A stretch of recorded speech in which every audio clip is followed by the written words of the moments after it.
Yeah. What's that on that beat? Oh. Beats by Matthew Ray. I don't know if I like that. We'll see. Maybe I'll ever say something different. We'll see. Hey! Woo! So, yeah. It's been a couple of days. Been taking care of my family. We're trying. Something I'm not super good at. Making food and keeping the house clean and being a good caretaker. I pretty much just do what I'm asked and hope I do a good job at that. But here's what's going down. I still haven't finished my blog with the vlog from last time. I'm uploading that vlog now, which I guess the timetable is going to be weird because you're going to be seeing this once that's already uploaded and up. Anyway, so that was super delayed. So tonight, I still have not had my kombucha beer, which I've wanted, but I think I'm going to have to wait until a night when everybody is feeling better. Yeah. So, I've been paying attention a lot to the Linus Tech Tips coverage of CES.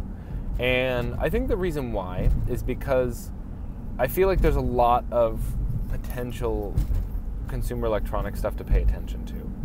Newfangled fancy devices, crazy nonsense. What I am most interested in is devices not for consumers, which is why CES is a little misleading, because some of the stuff they have is not for consumers. I mean, there's a lot of cool computer bits and parts, especially that Linus Tech Tools is covering. But the part that I find most interesting is the external graphics card unit that I even forget what it is. I'll post a link to that video in the blog when I post the blog for this video. But I think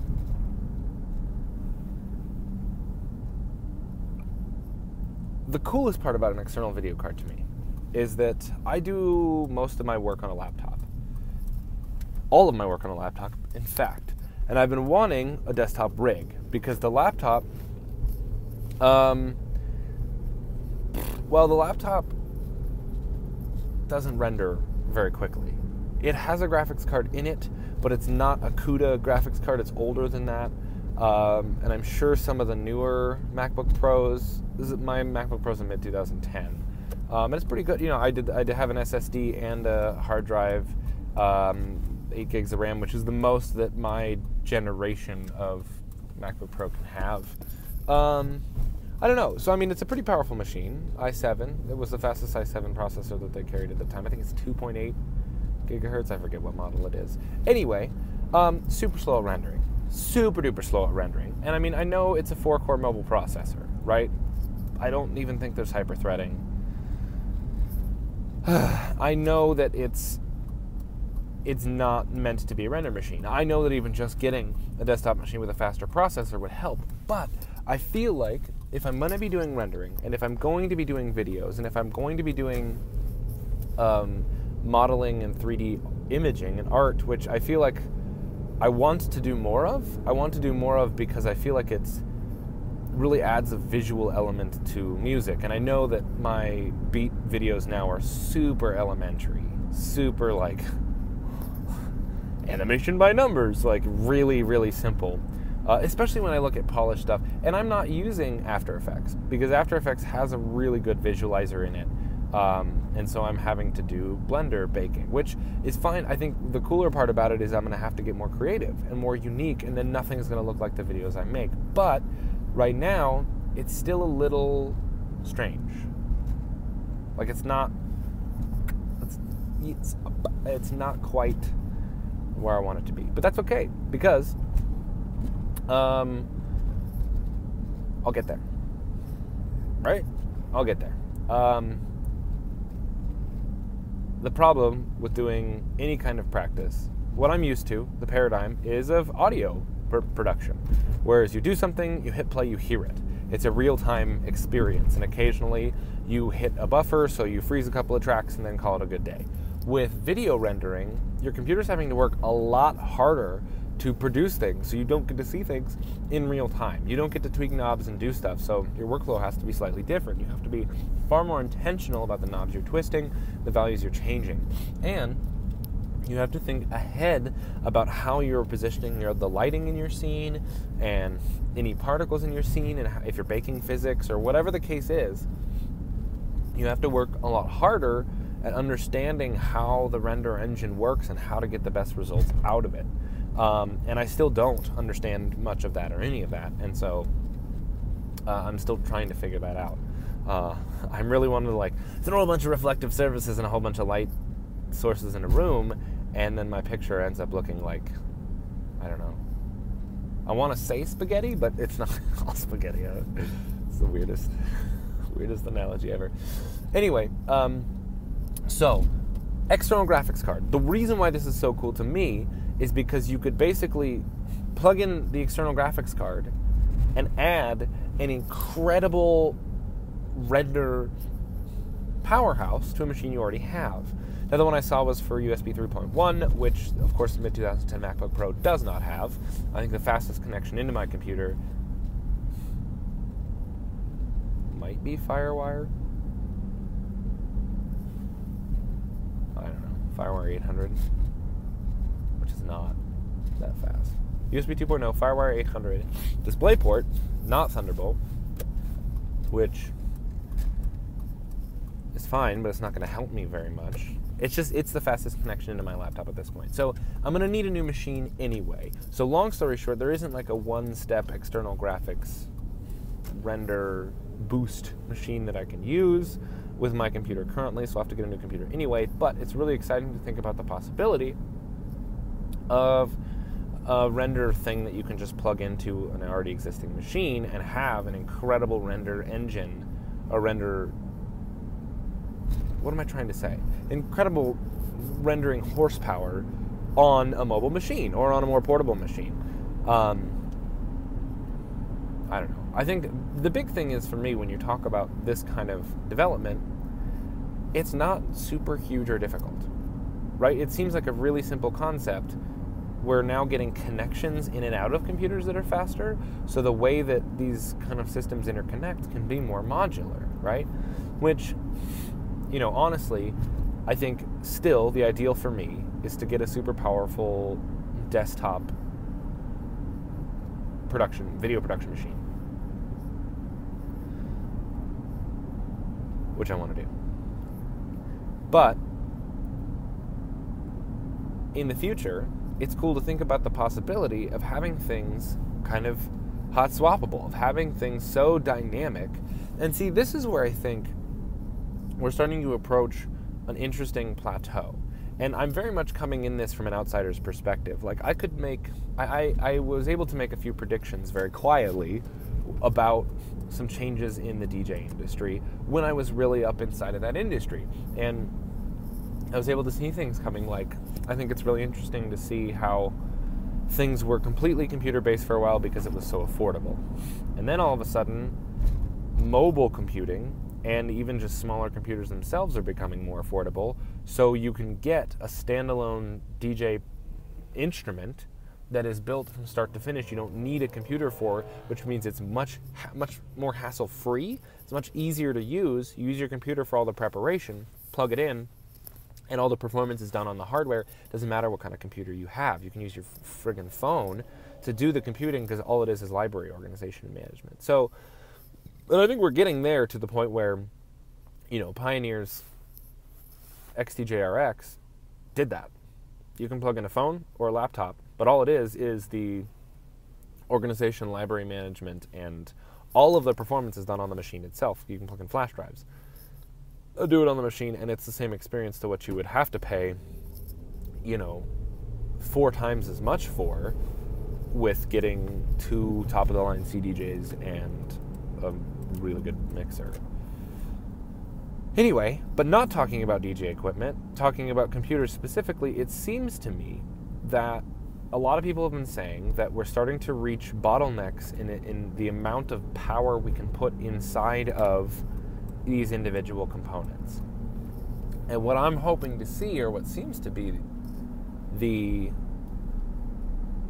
what seems to be the next step, logical step to me, is to be able to make it modular. And NVIDIA kind of does that with SLI, and I'm strictly speaking for production sense, so I don't know what the priority is for gamers. I guess bigger screens and faster FPS and, you know, I guess just a better gaming experience, which is probably the bigger audience. But for me, talking about render time for video production, it seems like it would be relatively simple. Relatively possible, because I have no idea how simple or whatever it would be, just to, you know, dedicate your processor to tasking out the things that multiple video cards needed to do. And that would especially go for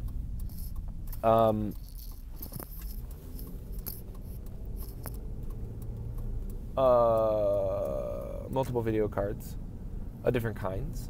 Maybe, I don't know. But maybe not. Who knows? I mean, like, basically just being able to make things smarter and interconnect better. If we can't make the individual components faster, then why can't we do... Like, I've always been fascinated with the idea of RAID. And I know RAID isn't always the most stable or the best answer for doing storage, but it really works.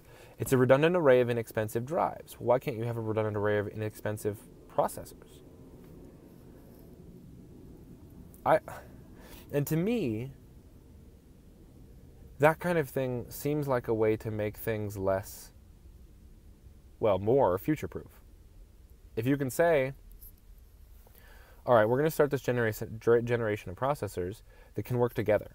There's a way to either network or plug in 2, 4, 8 motherboards and processors together into one powerful system. Now again, this is coming from someone who's pretty stupid about this stuff, especially when you're talking about computer design.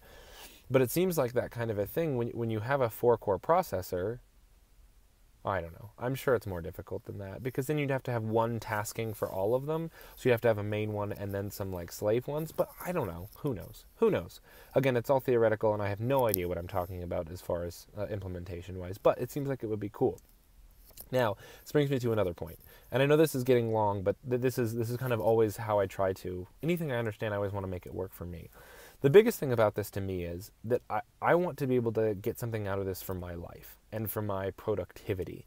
And when I'm talking about computers, the interesting part about computers is they share a huge parallel to the way that your mind works. Because if in nothing else, that your mind works well in some ways and poorly in other ways.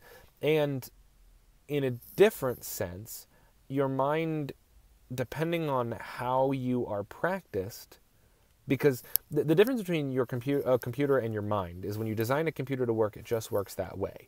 And I mean, of course, there are different different programs you can write to work inside of that architecture, but you're stuck with that architecture, where your brain can be rewired, and you can take active control of the way that your brain is wired. So when you talk about doing hard thinking or coming up with creative tasks, your brain can work very well, but not when it's distracted by all of the details and the mundane and the Facebook and all this, right?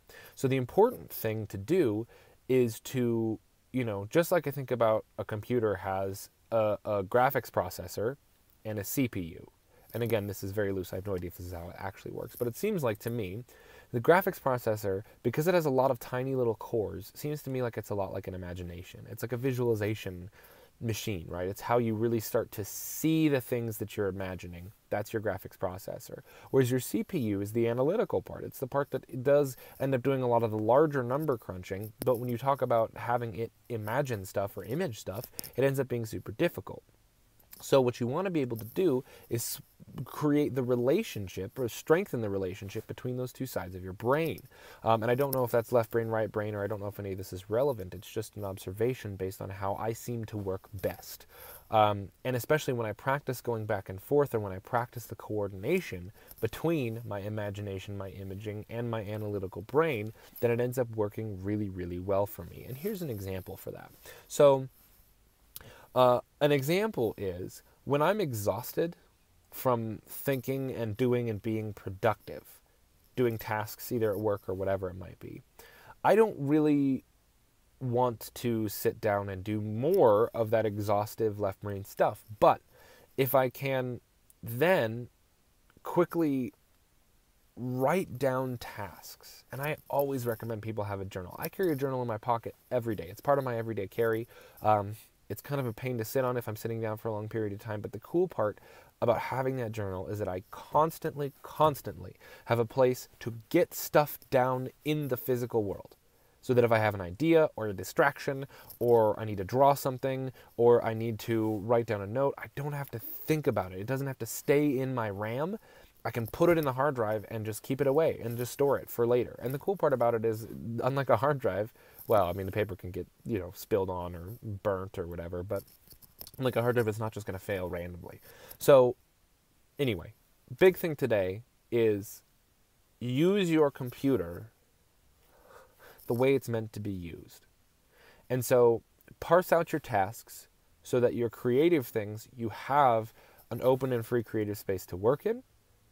And don't try and make your analytical mindset come up with new ideas. But be able to switch back and forth between the two. So logically parse out and step out all the things that need to be done and all the big calculations in math that you have to do. And write it down, that way you can free yourself the space, not necessarily physical space, but the mental space, to be able to come up with something interesting and creative. Have a great day, everybody.